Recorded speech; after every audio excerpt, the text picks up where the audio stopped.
우리가 살다 보면 누군가에 의해서 놀라움을 경험하게 되는 순간들이 종종 있습니다. 예를 들면 어떤 분이 너무 선한 행위를 해서 선행을 통해서 우리가 그 소식을 접할 때 많이 놀라기도 합니다. 그러나 반대로 누군가가 악행을 저질렀다는 이야기를 통해서도 우리는 놀라움을 경험할 때가 있습니다. 또는 어떤 사람이 가지고 있는 특별한 재능과 능력을 보며 우리는 놀라움을 경험하기도 합니다.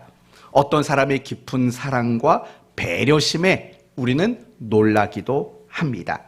때로는 누군가가 그 공동체를 위해 정말 헌신하고 희생하는 그 모습에 우리는 놀라기도 합니다. 저는 오늘 김효선 집사님 때문에 놀랬습니다. 옛날에는 찬양을 인도하다가 반복할 때 마지막으로, 그리고 그 다음에는 진짜 마지막으로 이렇게 해서 3번 반복했는데 오늘은 새로운 기술이 개발됐어요. 더 크게, 그 다음에는 손을 들고, 그 다음에는 마지막으로 5번을 반복했어요. 이 기술이 갈수록 늘어나는 걸 보면 놀라움을 금할 수 없습니다. 근데 저도 모르게 찬양을 할 때 저도 마지막으로, 진짜 마지막으로 이걸 하고 있더라고요. 이런 제 자신을 보면서도 놀라울 때가 있습니다. 이렇듯이요, 우리가 살다 보면 누군가를 보면서 누군가에 의해서 놀라움을 겪게 되는 순간들이 있습니다. 오늘 본문 역시 마찬가지입니다. 분봉왕 헤롯, 또 예수님 당시에 많은 사람들이 예수님과 그 제자들을 통해서 놀라움을 경험하는 그 이야기를 우리에게 소개하고 있습니다. 그래서 오늘 말씀은 이런 거죠. 예수님을 통해서 놀라움을 경험한 그 일들을 우리에게 소개하는 이유가 뭘까? 또 더 나가서 우리는 어떻게 하면 세상을, 사람을 놀라게 할 수 있을까? 이런 말씀을 함께 나누려고 합니다. 우리가 지난 시간 살펴봤던 내용은 이런 거죠. 예수님이 제자들에게 귀신을 쫓아내는 고, 그리고 병든 자를 고칠 수 있는 능력과 권위를 주시고 하나님의 나라를 전파하라고 제자들을 보내시는 장면을 살펴보았습니다. 이제 여기서부터 이어지도록 하겠습니다. 그렇다면 예수님에 의해 보냄받은 제자들은 그 직무와 역할을 잘 감당했을까요? 못했을까요? 예수님이 보냄받은 제자들, 그들이 그 직무를 잘 감당했을까요? 잘 감당하지 못했을까요? 어때요? 감당했을까요? 못했을까요? 잘 감당했죠. 6절 말씀을 보시면 제자들이 나아가 각 마을에 두루 다니며 곳곳에 복음을 전하며 병을 고치더라. 예수님이 의도한 대로 되었던 겁니다. 그러니까 이 제자들은 자기들에게 맡겨진 그 직무를 잘 감당한 겁니다. 오늘 본문을 봐서도 알 수 있습니다. 7절을 보시면 분봉왕 헤롯이, 이 분봉왕 헤롯의 정식 명칭은, 이름은 헤롯 안티파스입니다. 헤롯 안티파스. 그리고 이 사람을 분봉왕이라고 말했지만 엄밀히 말하면 왕 정도의 계급은 아닙니다. 우리나라 현대식으로 말하면 이 분봉왕 헤롯이라는 사람은 아마도 서울시장, 경기도 도지사 이런 정도, 그 정도지 진짜 왕의 직함을 가질 만한 사람은 아닙니다. 그 당시 유대 지역을 적어도 이와 같은 4명 정도의 사람이 영역을 나누어서 다스렸던 거예요. 그러니까 경기도, 전라도, 경상도, 충청도 이런 식으로 지역을 나누고 그 지역을 담당하는 그 정도의 수준이 되는 계급을 분봉왕이라고 이해를 하시면 됩니다. 그리고 이 헤롯은 말씀드린 바와 같이 헤롯 안티파스입니다. 이 사람의 아버지가 누군지 혹시 아십니까? 성경에도 나오는 사람이죠. 헤롯 대왕, 맞습니다. 헤롯 대왕입니다. 그러니까 예수님이 태어나실 무렵에 2살 아이의 어린이들은 다 죽이라고 명령했던 헤롯 대왕이 이 헤롯 안티파스의 아버지입니다. 아버지. 그리고 이 헤롯 안티파스의 자녀들에 대한 이야기가 사도행전에 등장하는 헤롯들이 바로 헤롯 안티파스의 자녀들의 이름으로 등장하는 헤롯이라는 것을 여러분이 참고하시면 됩니다. 중요한 것은 뭐냐면 이 헤롯이 예수님의 사역과 제자들의 사역에 대한 소문을 들었습니다. 그리고 어떤 반응을 보이냐면 7절, 이 모든 일을 듣고 심히 당황하니예요. 그러니까 이 심히 당황했다라는 말을요, 헬라어 원문으로 찾아보면 정신이 길을 잃었다라는 뜻이에요. 정신이 길을 잃었다라는 거예요. 그러니까 무슨 말이죠? 우리식대로 말하면 정신 나갔다. 저랑 생각이 다른가 봐요. 정신을 못 차린다라고 말하려고 그랬는데 정신이 나갔다. 뭐 그게 그거죠. 지금 헤롯이 예수님의 사역에 대한 이야기와 제자들의 사역에 대한 소문을 듣고 정신이 나가버렸어요. 그만큼 헤롯 왕은 굉장히 놀라움을 가지게 되었다라고 이야기하는 것과 마찬가지입니다. 또 9절 말씀을 보면 헤롯이 이르되 요한은 내가 목을 베었거늘 이제 이런 일이 들리니 이 사람은 누군가 하며 그를 보고자 하더라. 이 사람이 도대체 누구야? 라는 마음을 품게 되었다라는 겁니다. 한마디로 말하면 예수님에 의해서 헤롯은 대단히 놀라워했다. 이렇게 오늘 본문을 요약할 수 있는 겁니다. 맞습니다. 예수님께서는 그 사역을 통해서 사람들을 굉장히 놀라게 하셨습니다. 예를 들면 마태복음 8장 보시면 예수님이 바람과 바다를 잔잔하게 하셨을 때 사람들은 굉장히 놀라워했다라고 이야기합니다. 마태복음 9장 말씀을 보시면 예수님이 중풍병자에게 이렇게 말합니다. 내 죄가 사하여졌느니라 라고 말을 했을 때 사람들은 깜짝 놀랍니다. 왜냐하면 그 말은 오직 누구밖에 할 수 없는 말이기 때문입니까? 하나님밖에 할 수 없는 말이기 때문에 그렇습니다. 그런데 예수님이 중풍병자에게 내 죄사함을 받았다라고 이야기하자 사람들은 놀랍니다. 그리고 그 중풍병자를 고쳐내자 그들은 또 한 번 놀라게 됩니다.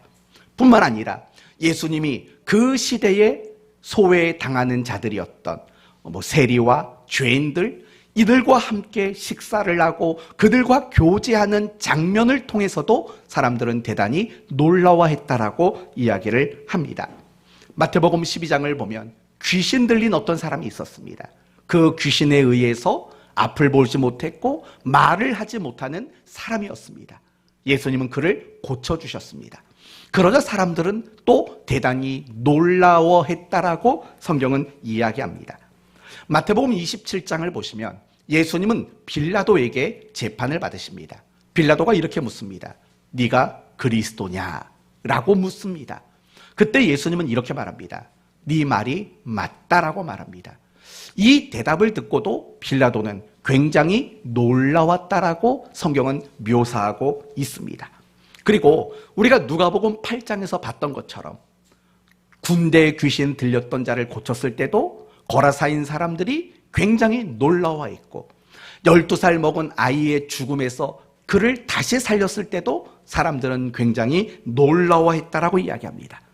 요한복음 2장을 보시면 물이 포도주로 바뀌는 사건이 있었습니다. 그 사건을 보면서 사람들도 역시 굉장히 놀라워했다라고 이야기합니다. 여기서 우리가 알 수 있는 것은 이겁니다. 예수님의 공생의 기간을 한마디로 정의하면 이렇게 말할 수 있다는 거죠. 세상을 놀라게 하시고 사람들을 놀라게 하셨던 사역들이다 라고 말할 수 있는 겁니다. 맞습니다. 예수님은 공생애를 시작할 때부터 아니죠. 사실은 그 전부터 예수님은 사람들을 놀랍게 했습니다. 예수님이 12살 되던 해 6월절을 지키기 위해서 성전에 올라갔습니다. 그리고 그 성전에 올라가서 누구들과 성경에 대한 이야기를 논의했냐면 그 시대 랍비들과 성경을 논의하고 있었습니다. 그런 성경의 대화를 하는 그 장면을 듣고 그 사람들도, 주변에 듣던 사람들도 모두 놀라웠다라고 이야기합니다.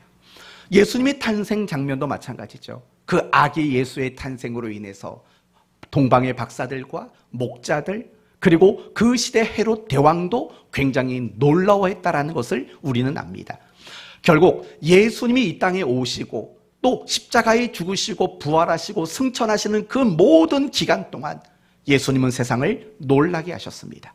예수님은 사람들을 놀라게 하시는 그런 삶을 예수님은 사셨던 것입니다.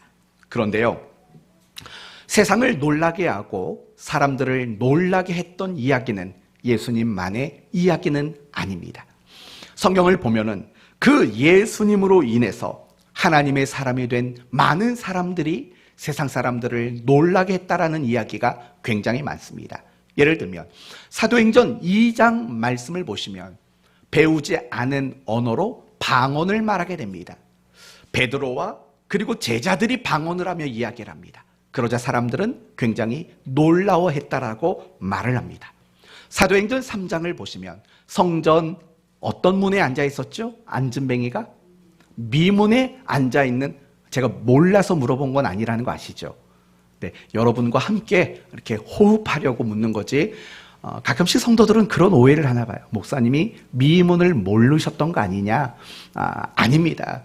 알면서 이렇게 서로 잠도 좀 깨워주고 좀 눈빛 좀 마주치려고 의도적으로 하는 거지, 몰라서 제가 그걸 묻겠습니까?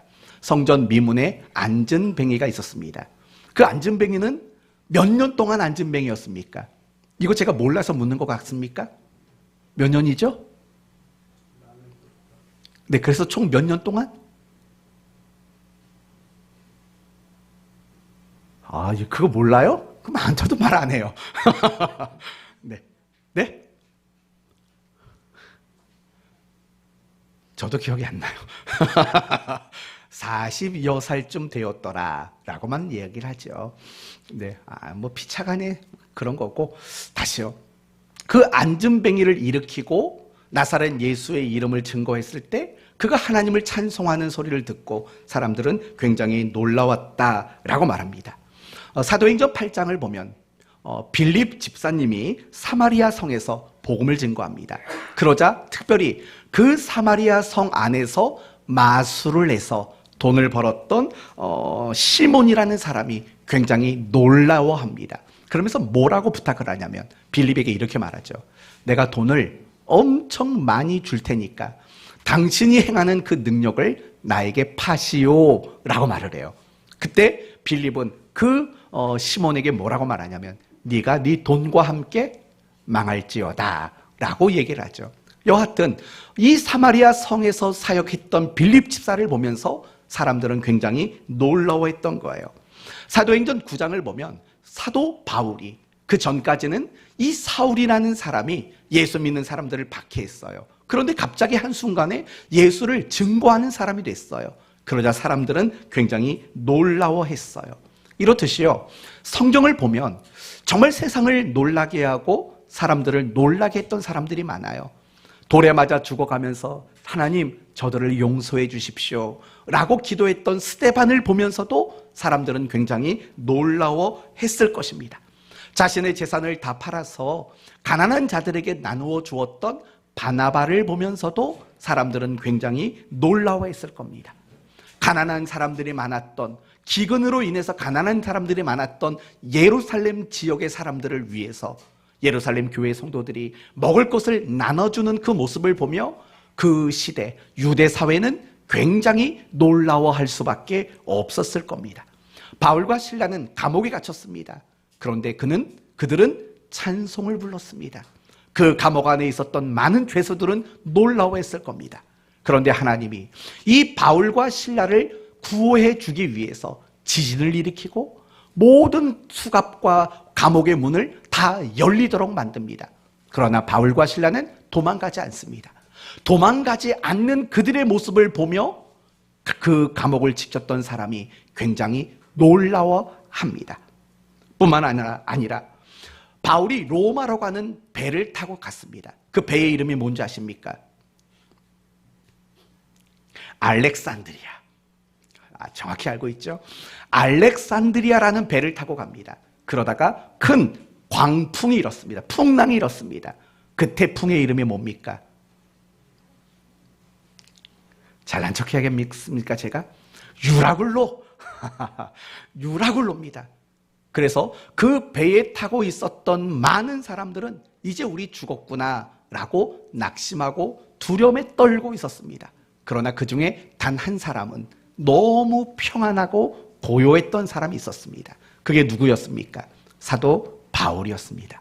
그 바울을 보며 사람들은 놀라웠을 것이 또 분명합니다. 사자굴에 집어넣을 것이다.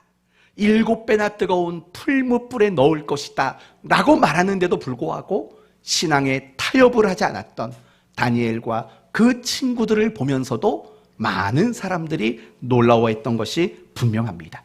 성경을 보면은요, 세상을 놀라게 한 사람들을 놀라게 했던 믿음의 사람들의 이야기가 얼마나 많은지 모릅니다. 그렇다면 결국 이런 식의 이야기들을 우리에게 소개하고 있는 이유는 뭘까요? 우리 역시도 마찬가지라는 거죠. 정말 세상을 놀라게 하신 예수님, 사람들을 놀라게 하셨던 그 예수님을 믿고 따르기로 작정했다면 바로 그런 우리도 당연히 그리고 마땅히 세상을 놀라게 하는 사람이 되어야 되고 사람들을 놀라게 하는 그런 사람이 되는 것이 마땅하다는 것을 우리에게 교훈하기 위함이라는 겁니다. 사랑하는 성도 여러분, 여러분은 어떤지 생각해 보십시오. 내가 지난 한 주간 살면서 나는 세상을 놀라게 한 적이 있는가? 나는 지난 한 주간을 살면서 어떤 사람들을 놀라게 한 적이 있는가 생각해 보셔야 합니다. 물론 나쁜 쪽으로 말고요.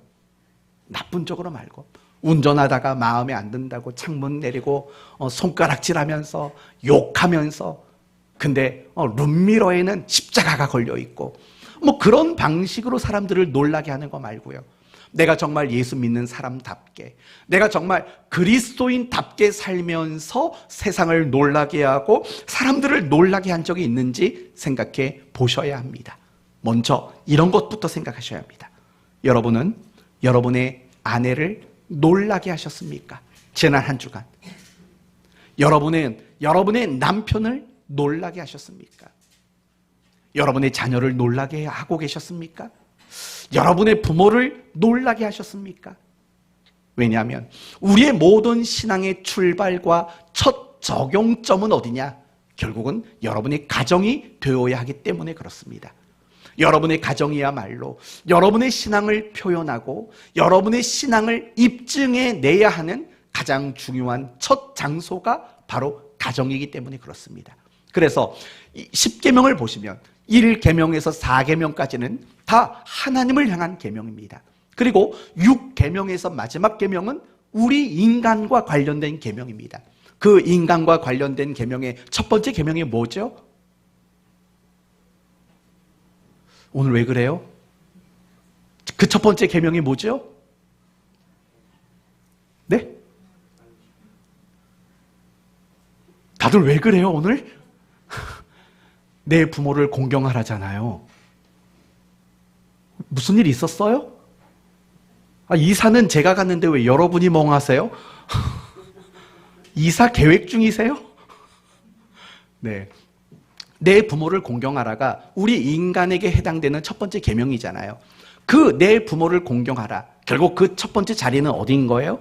가정이고 내가 살고 있는 집이라는 것을 우리는 알 수 있는 거죠. 항상 우리의 신앙의 출발과 적용의 첫 번째 장소는 결국은 가정인 거예요. 그래서 내가 정말 예수를 믿는 사람으로서 가정 안에서 내 가족들에게 놀라움을 줄 수 있는 사람, 그런 사람이 되라고 말하는 거죠. 그리고 더 나아가서 내가 일을 하고 있는 그 일터에서 그 직장에서도 내가 그 사람들을 놀라게 하는 사람이 되라고 말씀하고 있는 거죠. 조금 더 나아가서 내가 살아가는 이 나라에서 이 사회에서 그들을 놀라게 할 수 있는 그런 것이 우리 그리스도인의 합당한 삶이라고 우리에게 권면하기 위해서 이 이야기를 우리에게 보여주고 있다라는 겁니다. 사랑하는 성도 여러분, 여러분이 세상을 놀라게 하는 일에 관심이 있으십니까? 여러분은 사람들을 놀라게 하는 그 일에 관심이 있으십니까? 여러분이 그리스도인으로 살아가면서 지금 가지고 있는 관심은 무엇입니까? 혹시 그 관심이 오로지 여러분에게만 국한되고 여러분을 향한 관심만은 혹시 아니십니까? 그렇다면 이제는 여러분의 그 관심사가 조금 넓어졌으면 좋겠습니다. 여러분이 세상을 놀라게 하고 여러분이 사람들을 놀라게 하는 그런 일에 여러분이 관심을 가졌으면 좋겠습니다. 사실은 한국 교회가 가장 회복해야 되는 일들이 여기에 있다고 생각합니다. 한국 교회가 성장을 멈춘 지 오래됐습니다. 그리고 심지어는 한국 교회 성도의 숫자는 지금 급격히 줄어들고 있습니다. 옛날에 한창 한국 교회가 부흥할 때는 이 대한민국 땅의 기독교 인구는 40%라고 얘기했어요. 2천만 명이 넘는다고 말을 했다고요. 그러나 지금 한국의 기독교 인구를 몇 명으로 잡는 줄 아십니까? 600만에서 800만 명이라고 지금 추산을 하고 있을 정도로 한국 교회는 굉장히 감소하고 있어요. 더 문제는 전도가 되고 있지 않다라는 그런 안타까운 현실 속에 놓여 있다고요. 그렇다면 왜 그럴까요? 한국 교회는 왜 성장이 멈췄고 도리어 감소하는 일들이 일어나게 될까요? 저는 그 이유를 오늘 본문에서 찾은다면 이렇게 생각합니다. 더 이상 교회는 세상을 놀라게 하지 않기 때문에 그렇습니다. 더 이상 교회는 사람들을 놀라게 하는 그런 일들을 하지 못하기 때문입니다. 가난하고 어려웠을 때 한국 교회는 정말 이 나라를 놀라게 했습니다. 우리나라가 일제강점기 시대에 일제의 탄압을 받을 때 기독교인들은 이 나라를 놀라게 할 만한 일들을 해냈습니다. 6.25로 인해서 먹고 살기 힘든 그 순간에도 한국 교회는 정말 많은 사람들을 놀라게 하는 일들을 해냈던 겁니다. 그런데 어느 순간부터 한국 교회는 세상을 놀라게 하고 사람들을 놀라게 하는 일에는 관심이 없어지기 시작했습니다. 그 관심이 어디로 갔느냐? 교회를 크고 웅장하게 짓는 쪽으로 관심이 향해 갔습니다. 그리고 그 관심이 어디로 갔느냐? 교회 안에서 어떤 세련된 프로그램을 만드는 것으로 그 모든 관심이 향하게 되었습니다. 오직 관심은 이 교회라는 울타리 안으로만 집중되게 된 겁니다. 그러자 교회는 세상을 놀라게 하는 일들이 끊어지기 시작했고 사람들을 놀라게 하는 일들이 더 이상 일어나지 않게 되었습니다. 그 결과 한국 교회는 부흥이 멈춘 것에서 멈추지 않고 감소하고 축소되는 이런 상황에까지 놓이게 된 겁니다. 그러나 반대로 생각해 보십시오. 초대교회, 예루살렘 교회는 어마어마한 부흥의 역사가 일어난 걸 아실 겁니다. 5,000명이, 3,000명이, 그 다음에는 숫자를 헤아릴 수 없을 정도로 예수 믿는 사람들이 폭발적으로 늘어났다는 것을 압니다. 그렇다면 이 예루살렘 교회가 그러한 폭발적인 부흥을 경험할 수 있었던 이유는 과연 무엇일까? 한마디로 말하면 예루살렘 교회는 그 유대 사회를 깜짝 놀라게 할 만한 모습이었기 때문에 그렇습니다. 예수 믿는 성도들이야말로 그들을, 이웃들을 놀라게 하는 일들이 얼마나 많았는지 모릅니다. 자기 재산을 팔았다고요. 누구를 위해서요? 자식을 위해서요? 아니요. 예수 믿지 않는 그 유대 사회 속에 가난하게 살고 있는 과부들을 위해서, 고아들을 위해서 자신의 재산을 팔아서 그들에게 나누어 줬다고요. 자신들이 먹어야 할 음식을 자기 배로 채우지 않고 다른 누군가의 배를 채워주는데 자기의 음식을 썼다고요. 그러다 보니까 유대 사회 안에서는 이 예루살렘 교회로 인해서 놀라게 되는 일들이 끊임없이 일어날 수밖에 없었다라는 거예요. 그것이 예루살렘 교회가 부흥할 수 있었던 굉장히 중요한 요인 중에 하나라는 것은 틀림없는 사실이라는 겁니다. 오늘날 한국 교회는 정말 세상을 놀라게 하고 있는지 생각해 보십시오. 물론 한국 교회는 가끔씩 세상을 놀라게 합니다. 초호화 건물을 지었다더라. 불법으로 교회를 지었다더라. 아니면 교회 목사가 이런저런 나쁜 짓을 했다더라. 이런 모양으로 세상을 놀라게 하는 것들은 많습니다. 그러나 정말 복음으로, 말씀의 생명력으로, 정말 그리스도인이 가지고 있는 그 향기로 세상을 놀라게 하고 사람들을 놀라게 하는 그런 일들은 너무나도 부족한 현실에 처해 있다라는 것입니다. 사랑하는 성도 여러분, 전 이런 생각을 했어요. 우리 교회가 왜 부흥하지 못할까? 어쩌면 우리 교회는 마두동을 놀라게 하는 일들을 하지 않기 때문인 겁니다. 왜 우리는 전도가 잘 되지 않는가? 그것은 내가 나를 만나는 그 사람들을 놀라게 하는 일들을 하지 않고 살기 때문은 아닌가라는 생각을 많이 했습니다. 그러므로 성도 여러분, 저는 여러분에게 이런 제안을 하고 싶은 거예요. 여러분이 있는 그곳에서 사람들을 놀라게 만드는 그런 그리스도인이 되셨으면 좋겠어요. 우리는 세상을 놀라게 하신, 그리고 사람들을 놀라게 하신 예수님을 믿는 사람들, 그리고 그분을 따라가기로 작정한 사람들 아닙니까? 그렇다면 우리도 예수님이 그러하셨던 것처럼 세상을 놀라게 하고 사람들을 놀라게 하는 이런 삶을 당연한 것으로 여기고 마땅한 것으로 여기고 여러분의 마음에 소원을 품으셨으면 좋겠어요. 주일날에는요, 여러분이 이렇게 예배를 드리고 돌아가실 때는요, 마음에 뭔가를 품고 가셔야 돼요.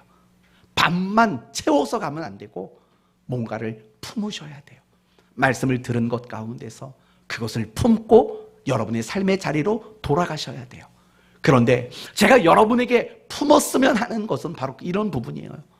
내가 있는 사무실에서 내가 만나는 그 사람들을 내가 놀라게 할 수 있는 그런 그리스도인이 될 것, 바로 이런 마음들을 저와 여러분 모두가 품을 수 있었으면 좋겠습니다. 그렇다면 어떻게 하면 우리는 세상 사람들을 놀라게 만들 수 있을까요? 그 답을 찾는 방법은 간단합니다.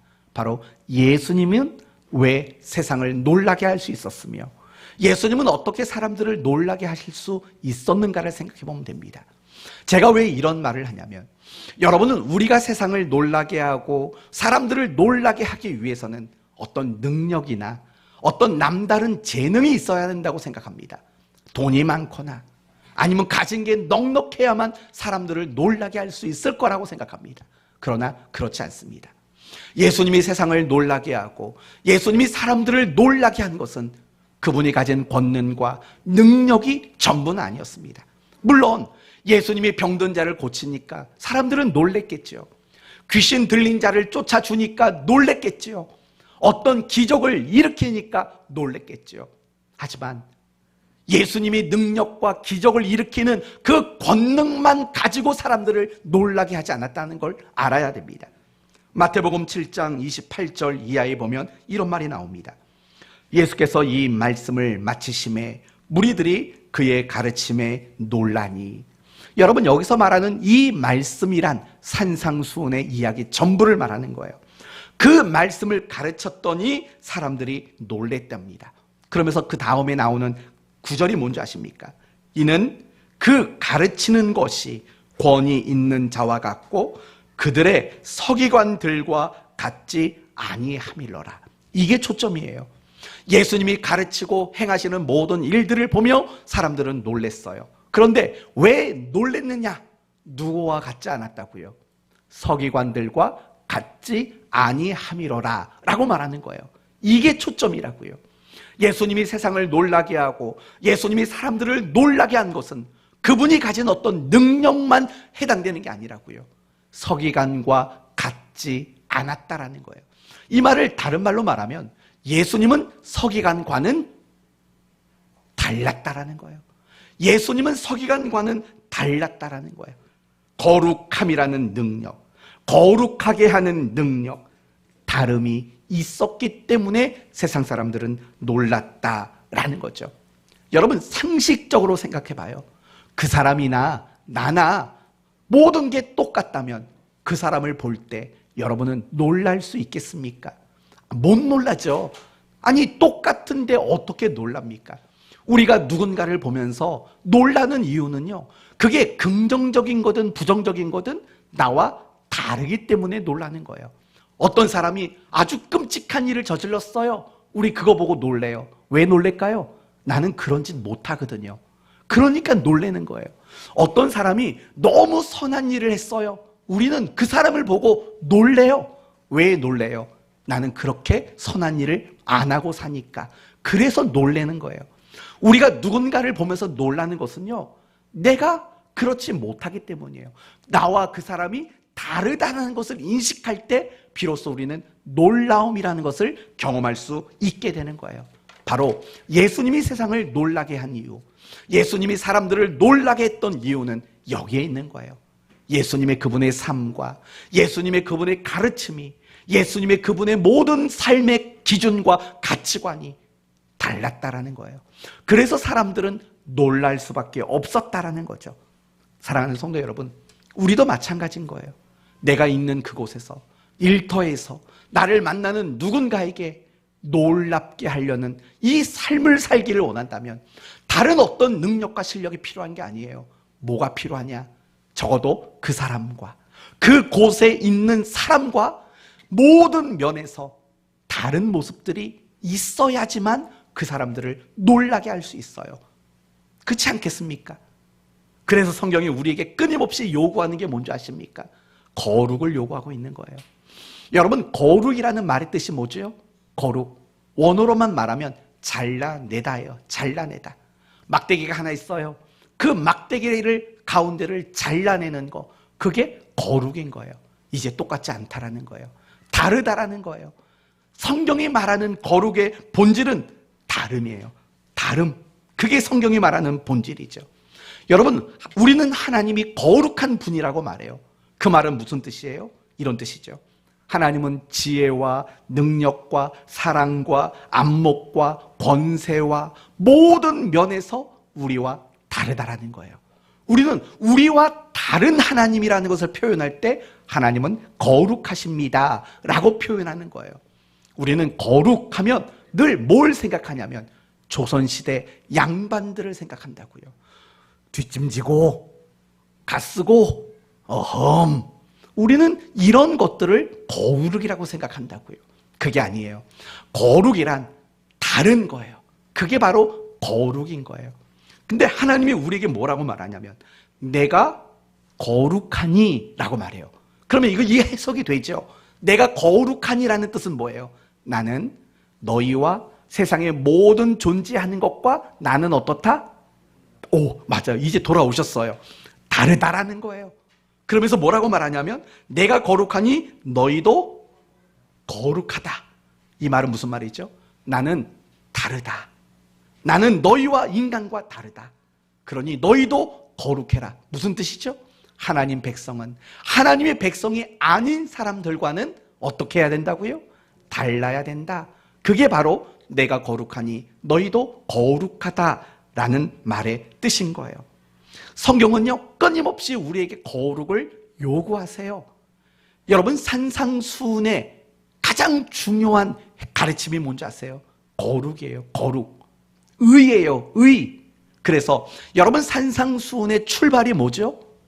혹시 기억나세요? 산상수훈의 첫 번째 메시지가 뭐죠? 심령이 가난한 자. 여러분, 팔복이 산상수훈의 첫 번째 메시지라고요. 그런데 잘 봐요. 심령이 가난한 거, 가난한 자가 복이 있대요. 가능한가요? 여러분, 세상 사람들은 가난한 걸 복이라고 말할까요? 불행이라고 말할까요? 이거 불행이에요. 근데 예수님은 외쳤던 첫 번째 메시지가 가난한 자는 복이 있나니. 두 번째는 뭐죠? 애통이 뭐죠? 우는 거잖아요. 슬퍼서 괴로워서 우는 거. 애통하는 자는 복이 있나니. 여러분, 세상 사람들은 애통하는 것은 불행이라고 말하죠. 근데 예수님은 애통하는 게 복이라고 이야기를 해요. 그러니까 예수님이 말씀하셨던 팔복의 내용의 첫 번째 시작은 뭐냐? 다름을 이야기하는 거예요. 그리고 그 팔복이 끝나고 두 번째 주셨던 메시지가 뭔지 아세요? 두 번째, 마태복음 마태복음 5장에 나오는 두 번째 메시지 뭐죠? 너희는 세상의 소금이요. 소금 먼저 나와요. 그 다음에 너희는 세상의 빛이요가 나오는 거죠. 여러분, 우리를 향해 세상의 빛이래요.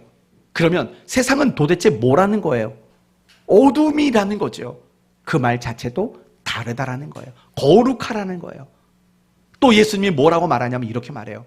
오른뺨을 때리거든 왼뺨을 돌려대며, 오리를 가자 하거든 십리를 가며, 겉옷을 달라 하거든 속옷까지 주래요.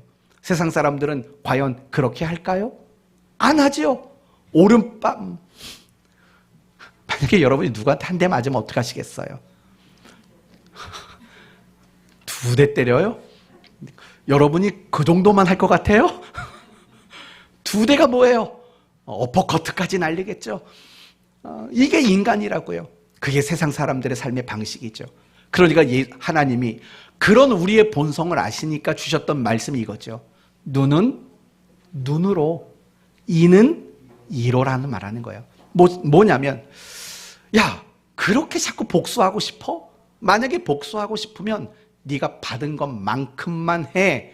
그것만 해도 훌륭해 라는 뜻인 거죠. 예를 들어봐요. 여러분이 누구한테 한 대 맞아서 멍이 들었어요. 그럼 여러분 똑같이 할 수 있겠어요? 그 멍의 모양과 그 멍의 색깔과 그 멍의 이 면적과 그 통증과 이런 것들을 여러분 똑같이 재현해낼 수 있겠냐고요? 못한다고요. 그러니까 하지 말라는 거예요. 그럴 바에는 하지 말고 그냥 용서하고 이해하라는 거죠. 그러니까 결국 산상수훈의 이야기도 다 뭐냐면 원수를 사랑해라. 이건 세상과 어울리는 것들이 아닌 거잖아요. 다름을 우리에게 늘 요구하고 있다는 거예요. 다름을 우리에게 요구해요.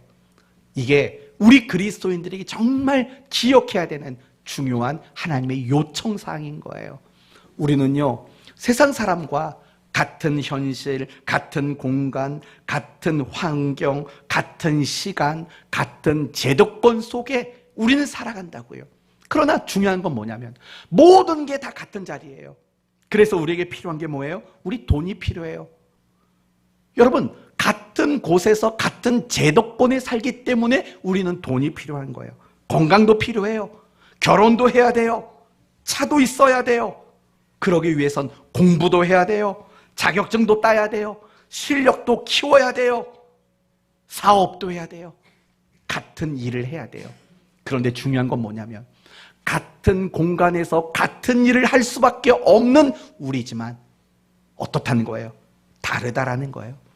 다른 삶을 나타내고 모든 면에서 내가 다른 사람이라는 것을 나타내는 거, 그게 우리에게 필요하다라는 거예요.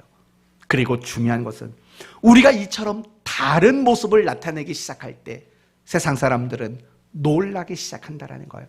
제가 아까 말했잖아요. 똑같은 사람을 보면서 어떻게 놀라겠냐고요. 달라야 놀라는 거예요. 달라야 놀라는 거예요. 비로소 그런 일들이 가능할 수 있게 된다는 거예요. 예수를 믿는 우리는 돈에 대한 개념이 달라야 되죠. 세상 사람들이 생각하는 돈에 대한 개념, 우리 그리스도인들이 생각하는 돈의 개념은 달라야 되는 거예요. 가정의 개념도 달라야 되고, 직장을 다니는 이유도 달라야 되고, 자식을 키우는 목표도 달라야 되고. 여러분, 그러다 보면 우리는 사람들을 놀라게 하는 사람들이 될 수밖에 없어요. 제가 어제 아주 오래된 기사 하나를 보고 아주 놀랐어요. 그 누구죠? 우리나라에서 기부 잘하는 부부. 정혜영인가요? 네, 션이라는 사람이랑 아무튼 그런 분 있는 거 알죠? 그분의 첫째 딸 이름이 하음이래요. 하음이.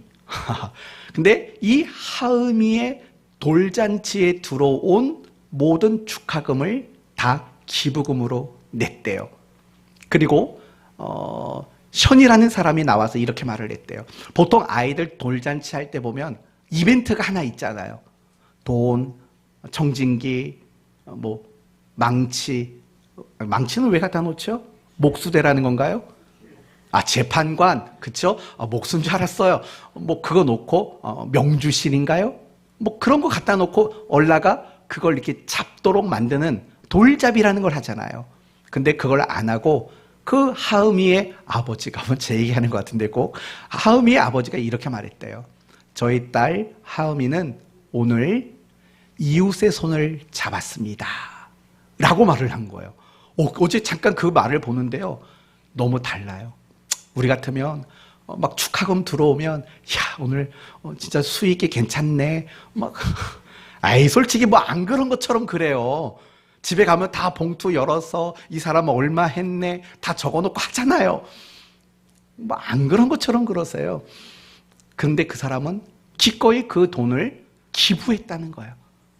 우리 딸 하음이가 오늘 이웃의 손을 잡았습니다. 그러니까 이 돌잡이 뭐 망치 뭐 이런 거 잡은 게 아니라 이웃의 손을 잡았다고 막 그 자체만 들어도 우리는 놀랍잖아요. 왜 놀라요? 다르니까 놀라는 거예요. 우리는 어떻게 하면 이 돈을 잘 모아놨다가 이 아이를 위해 쓸까? 우리는 그런 생각을 주로 하는데 그거를 기꺼이 그렇게 했다고요. 이런 생각하시겠죠. 에이 돈 많으니까 그러겠지. 여러분 돈 많다고 다 그렇게 하나요? 사람들이? 아니라고요. 돈이 많아도 그런 일 못하는 사람이 태반인 거예요.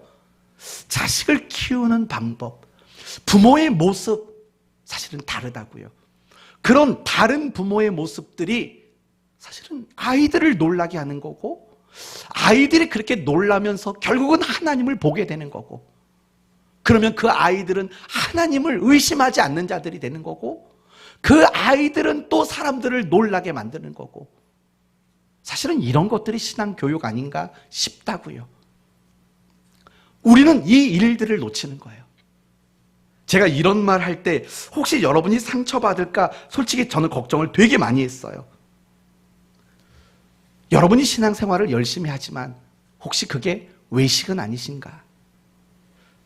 그런 생각이 사실은 들었다고요. 왜냐하면 다름이 없다면, 그렇죠?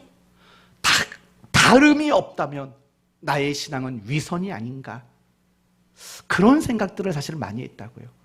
누가 나를 미워하는데 세상 사람과 똑같이 나는 미워하고 있다면 내 신앙생활은 위선이 아닌가?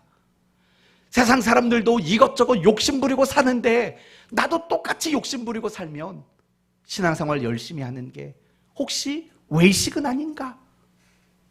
사실은 이런 생각을 떨쳐내기가 어려운 거예요. 신앙의 열심? 당연히 필요하지요. 열심히 있어야 실력이 나오죠. 그런데 여러분, 정말 우리가 놓치지 말아야 되는 건 이런 것들이에요.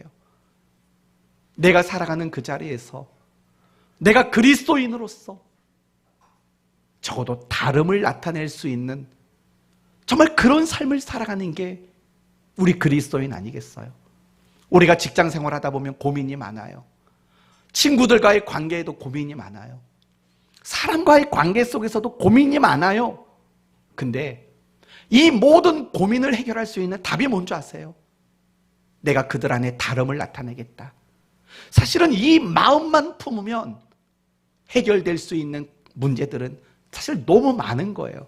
근데 우리가 내 삶에 일어나는 많은 문제들을 해결하지 못하는 이유가 뭔지 아세요? 내가 달라야 된다라는 이 분명한 소견이 없는 거예요. 다름을 나타내고자 하는 목표와 소원이 없는 거예요.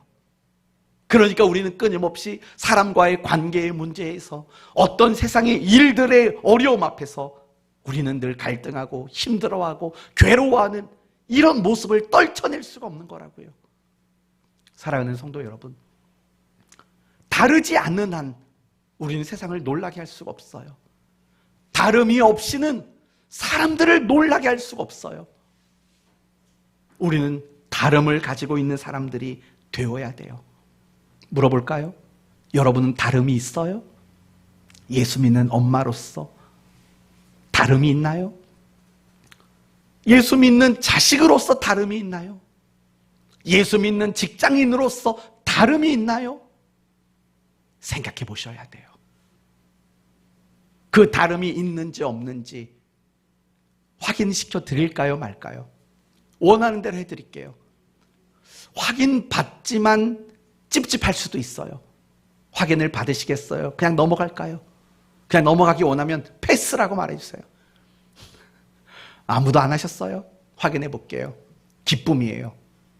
내가 그리스도인으로서 다름이 있는가 없는가, 그 유무를 확인하는 제일 좋은 방법은요, 기쁨이에요. 기쁨.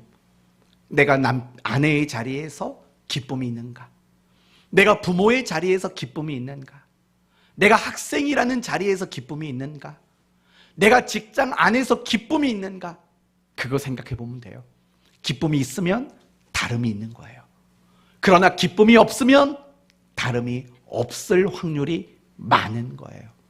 왜인 줄 아세요? 여러분, 그리스도인은 어디에서 기쁨이 생겨나는 줄 아세요? 바로 다름에서, 거룩에서 성경은 기쁨이 시작된다라고 늘 이야기해요. 성경이 말하는 기쁨, 그 기쁨은 반드시 거룩과 다름에서 원천이 된다라는 거예요. 예루살렘 교회 생각해 봐요. 미움과 박해를 받았어요.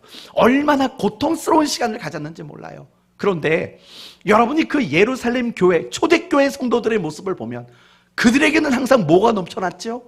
기쁨이 넘쳐났다고요. 이상하잖아요. 맨날 미움받고 박해를 당하는데 기쁨이 생긴다고요. 저 같으면 그 기쁨 안 생겨요. 어제 저희 딸한테 버럭 화를 내고 말았어요. 저한테, 아빠, 제가 약간 실수로 방귀를 꼈더니, 아빠, 내 방에서 당장 나가. 제가 화를 버럭 냈어요. 야, 최아웅! 버럭 냈다고요. 이 다름이 없으니까 기쁨이 안 생기는 거예요. 또 뭐라고 그러냐면, 아빠, 내가 왜 아빠한테 뚱땡이 뱃살이라고 약 올리는지 알아? 맨날 절만 보면 그래요. 물론 저는 그렇죠. 그렇지만 임 목사님보단 나아. 이게 그 얼마나 위안이 되는지 모르겠네. 오늘 그러더라고요. 아빠, 내가 왜 아빠한테 뚱땡이 뱃살이라고 약 올리는지 알아? 그래서 왜? 그랬더니 이렇게 말하더라고요. 자기가 엄마 뱃속에 있는데 엄마가 배가 볼록 나왔을 거 아니에요, 만삭 때. 제가 엄마 배 나왔다고 약 올린 걸 자기가 들었대요. 아, 이거 진짜겠냐고요, 그걸 뭐. 그래서 저를 그렇게 약 올린대요. 그러면서 하는 말, 엄마에게 진심으로 사과하래요.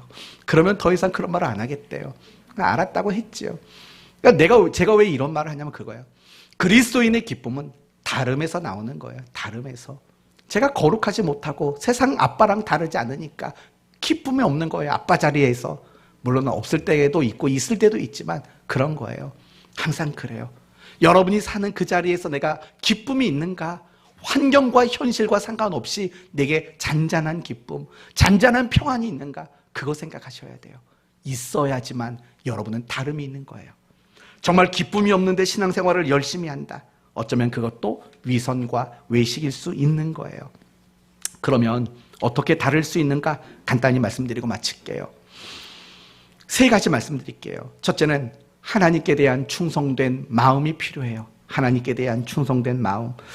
여러분, 오늘 본문을 보면은요, 헤롯이라는 사람의 이름 말고 두 사람의 이름이 등장해요. 먼저 7절에는 누구 이름이 등장하죠? 요한, 맞아요. 8절에는요, 엘리야라는 사람의 이름이 등장해요. 그리고 이런 표현이 나와요. 어떤 사람은 옛 선지자, 그러니까 구약시대 선지자들을 이야기하는 거예요. 보통 선지자라는 표현들이 나왔을 때는 대부분 두 명을 이야기해요. 첫 번째는 누구냐면 모세, 그리고 두 번째는 예레미야를 이야기할 때가 많아요. 선지자라는 게 지칭하는 대상이. 그러면 오늘 본문은 총 4명이 나온 거나 마찬가지예요. 요한, 그리고 엘리야, 그리고 모세, 그리고 예레미야. 4명이 등장하는 거예요. 그럼 마지막 질문 할게요. 퀴즈. 이 4사람의 공통점은 뭘까요? 이 4사람의 공통점 뭘까요? 놀라게 한 사람. 근데 틀렸다고 말을 못하고 정답인데 이런 거예요. 뭐냐면 이들은 하나님께 대한 남다른 충성된 마음이 있었던 사람이에요. 그리고 더 정확히 말하면 이 네 사람은 모두 왕의 불의한 것들을 지적한 사람들이에요. 모세는 바로 왕의 완악함을 지적했고, 엘리야는 아합 선지자, 아합이라는 왕의 불의한 일을 지적했어요. 그렇죠? 그리고 요한은 헤롯 안티파스의 그 잘못된 결혼 생활을 지적했어요. 예레미야는 시드기야 왕의 잘못을 목숨 걸고 지적한 사람이에요. 그렇다면 여러분, 왕의 잘못을 지적하는 게 쉬울까요? 어려워요. 세례 요한을 보세요. 헤롯 안티파스의 잘못을 지적했다가 어떻게 됐죠? 목이 잘려서 순교를 당했다고요. 쉬운 일 아니에요. 그렇다면 그 쉽지 않은 일을 할 수 있었던 이유는 뭘까요? 하나님께 대한 특별한 충성심이 있었던 거예요. 우리가 그리스도인으로 살아갈 때요, 정말 중요한 건 이런 거예요. 내가 하나님께 대한 충성심이 있는가? 이 충성심이라는 말 속에는 하나님을 경외하는 것과 하나님을 사랑하는 것이 포함되어 있는 마음이에요. 이런 충성심이 있는가를 생각해 보셔야 돼요. 신앙생활이 잘 안 돼요. 그건 하나님을 향한 그 충성된 마음이 부족하기 때문에 그래요. 그래서 저는 여러분이요, 기도하셨으면 좋겠어요. 하나님, 정말 하나님을 향해서 충성된 마음을 갖기를 원합니다. 기도하셔서 여러분의 마음이 하나님을 향해 충성된 마음이 가득 차게 되기를 바랍니다. 두 번째는요, 더 높은 기준을 가지고 살아야 돼요. 안 믿는 사람보다 더 높은 기준. 여러분, 아까 말했죠. 똑같은데 누가 놀라냐고요. 그러면 사람들은 왜 서로 똑같이 살까요? 이유는 간단해요. 다 똑같은 기준을 가지고 살기 때문에 그래요. 세상 사람들을 보면 다 거기서 거기라고요. 똑같이 산다고요. 이유는 간단하죠. 세상 사람들 모두가 비슷한 기준을 가지고 살아가니까 그들의 삶의 모습은 비슷할 수밖에 없어요. 그렇다면 우리도 세상 사람들과 다름을 나타내기 위해서는 뭘 바꿔야 되느냐? 충성심만 가지고 안 돼요. 기준을 높여야 돼요. 삶의 기준을 높이는 거죠. 그래서 예수님이 하셨던 말씀, 옛사람은 살인하지 말라 말했지만 나는 너희에게 말한다. 누군가에게 노하는 자마다, 누군가에게 라가라고 말하는 자마다, 누군가에게 미련한 놈이라고 말하는 자마다 이미 뭐 했다고요? 살인이다. 옛사람이 말한 바 간음하지 말아라 라고 말했지만 내가 너희에게 이르노니 너희 마음에 무엇을 품는 자마다, 음욕을 품는 자마다 간음이다. 여러분, 이거는 기준이 다른 거잖아요. 사람의 육체의 생명을 끊어야 살인이라고 말하는 옛 기준과 미움과 무시와 상대방을 존중하지 않는 태도가 살인이다. 이거는 기준이 어마어마한 차이가 나는 거죠. 그게 초점인 거예요. 우리의 기준이, 삶의 기준이 높아져야 돼요. 안 믿는 사람들보다. 그래야 다른 거예요. 그래야 사람들이 놀랄 수 있는 거죠. 마지막 세 번째, 신뢰가 필요해요. 신뢰. 하나님을 신뢰하는 거. 충성된 마음을 가지고 기준을 높여놨어요. 그게 다 되는 게 아니에요. 하나님을 신뢰해야 돼요. 이렇게 말하면 쉬울 거예요. 우리가 그리스도인으로 어떻게 살아야 되는지 모르는 사람 없어요. 어려우면 기도해야 된다. 나한테 누가 잘못했으면 용서해야 된다. 힘들고 괴로운 일이 있어도 인내해야 된다. 다 알잖아요. 아는데 그 일이 안 되는 이유는 뭐냐? 다양한 두려움과 다양한 불안한 마음 때문에 그게 안 되는 거예요. 오른뺨을 떼거든 왼뺨을 돌려대라. 그럼 저 사람이 나를 무슨 바보로 할 거 아닌가? 그렇죠? 주일을 거룩하게 지켜라. 아니, 남들은 주일에도 가서 일하고 남들은 주일에 가서 공부도 하는데 나는 주일을 지켜? 그럼 난 뒤처지는 거 아니야? 라는 불안과 다양한 두려움이 있는 거죠. 그 왜 불안과 두려움이 찾아와요? 신뢰의 문제인 거죠. 내가 하나님을 신뢰하는 일들이 약해지면 두려움과 불안이 우리에게 찾아오는 거죠. 이 세 가지가 필요해요. 첫째, 하나님께 충성된 마음. 둘째, 세상 사람들보다 더 높은 성경이라는 기준을 가지고 사는 것. 그리고 마지막 세 번째, 하나님을 신뢰하는 마음. 그럴 때 비로소 우리는 다름을 나타내게 되는 겁니다. 말씀을 마치겠습니다. 경천동지라는 말이 있습니다. 경천동지, 이런 뜻입니다. 하늘을 놀라게 하고 땅을 뒤흔들다라는 뜻인 겁니다. 하나님은 우리 모두가 경천동지하는 그리스도인 되기를 원합니다. 세상을 놀라게 하고 사람들을 놀라게 할 줄 아는 그런 그리스도인이 되기를 원하십니다. 그러기 위해서 하나님을 향해 충성된 마음을 가지시고 성경의 가르침대로 삶의 기준을 고치시고 하나님을 신뢰함으로 여러분의 다름을 나타내십시오. 그러면 여러분 모두가 경천동지하는 그리스도인이 될 것입니다. 이렇게 살아가는 여러분이 복된 성도인 줄 아시고 이 한 주간도 사람을 놀라게 하는 그 모습 되기를 예수 그리스도의 이름으로 축원드립니다. 아멘. 기도합시다. 하나님 감사합니다. 세상을 놀라게 하시고 사람을 놀라게 하셨던 예수님을 살펴봤습니다. 그리고 우리도 예수님처럼 세상을, 사람을 놀라게 하는 경천동지의 그리스도인이 되기를 다짐합니다. 이런 삶이 되도록 도우시옵소서. 예수님의 이름으로 기도 올리옵나이다. 아멘.